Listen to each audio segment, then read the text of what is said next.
Lake Titicaca is a large freshwater lake in the Andes Mountains on the border of Bolivia and Peru. It is often called the highest navigable lake in the world.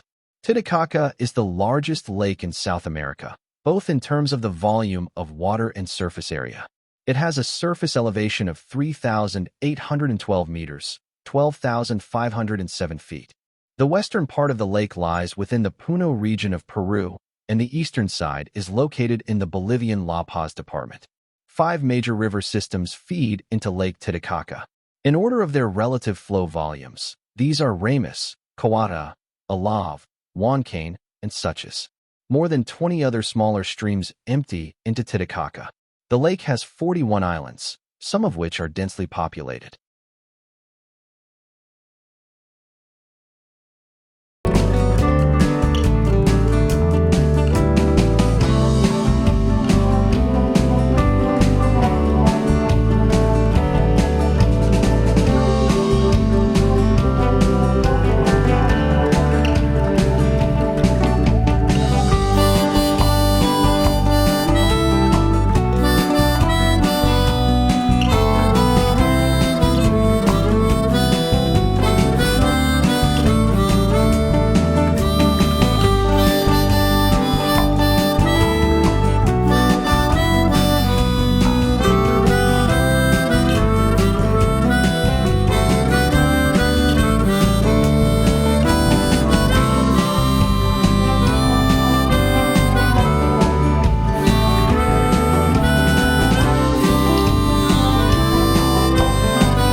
Uros. The floating islands are small, human-made islands constructed by the Uros people from layers of cut tatora, a thick, buoyant sedge that grows abundantly in the shallows of Lake Titicaca. The Uros Islands are located at 3,810 meters, 12,500 feet, above sea level, and just 5 kilometers east from the Puno port. The Uros harvest the sedges that naturally grow on the lake's banks to make the islands by continuously adding sedges to the surface. According to legend, the Uros people originated in the Amazon and migrated to the area of Lake Titicaca in the pre-Columbian era, where they were oppressed by the local population and were unable to secure land of their own. They built the Sedge Islands, which could be moved into deep water or to different parts of the lake, as necessary, for greater safety from their hostile neighbors on land. Golden in color, many of the islands measure about 15 by 15 meters, 50 by 50 feet, and the largest are roughly half the size of a football field. Each island contains several thatched houses, typically belonging to members of a single extended family. Some of the islands have watchtowers and other buildings, also constructed of sedges. Historically, most of the Uros Islands were located near the middle of the lake, about 14 kilometers, 9 miles, from the shore. However, in 1986, after a major storm devastated the islands, many Uros rebuilt closer to shore.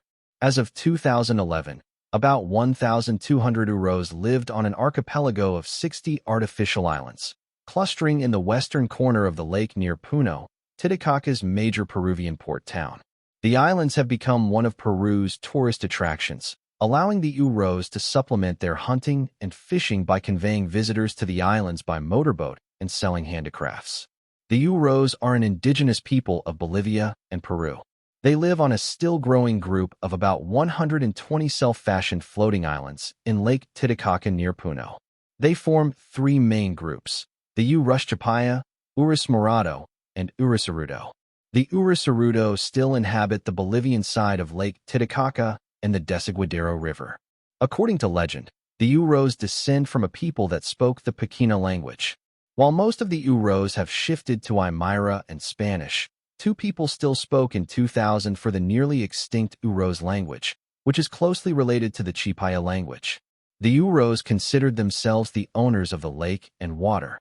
According to the legend, Uros used to say that they had black blood because they did not feel the cold.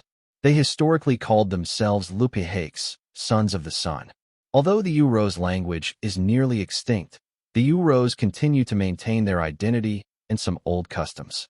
The purpose of the island settlements was originally defensive. They could be moved if a threat arose. Many of the islands include a watchtower. The Uros traded with the Aymara tribe on the mainland, intermarrying with them and eventually abandoning the Uros language for that of the Aymara. They lost their original language about 500 years ago. When conquered by the Inca Empire, they had to pay taxes to them and often were enslaved. Starting from 1722, a conflict arose between the Uros and Aymara people, but these conflicts ended in the 1970s when the Aymara defeated the Uros and took permanent control of the lands that belonged to them.